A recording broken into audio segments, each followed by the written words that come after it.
Fala pessoal, esse vídeo foi feito na usina de Cambahyba. Cambahyba fica entre São João da Barra e Campos de Goytacazes. O motivo de eu ter levado o drone lá foi porque no ano passado tava passando 60 anos do golpe militar. Então, como nessa usina eles tiveram ações, né? Só tu pesquisar aí que tu vai achar a usina Cambahyba, ditadura. Eu não vou falar aqui porque eu não quero correr risco de ter censura por parte do YouTube. Mas era coisa bem feia que eles faziam na chaminé dessa usina, com quem era contrário ao movimento.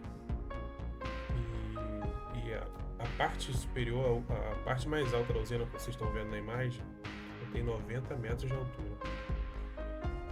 Como eu deixo meu drone limitado, na altura de 100 metros, ele tinha hora que ele dava uma bugada. E eu nem me atentei nisso na hora, eu estava considerando que era vento e tal. E é isso. A usina hoje está desativada. Há um tempo atrás tinha um pessoal da MST lá. Quando eu fiz as imagens já não tinha mais ninguém, tava tudo vazio.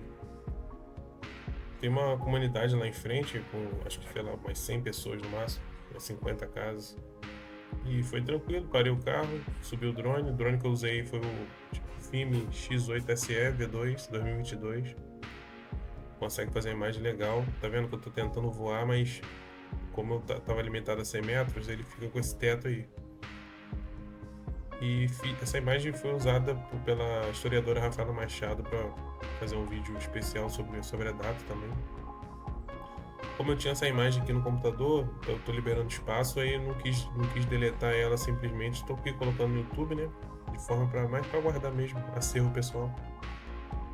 E é isso, pessoal, vamos voar. Valeu!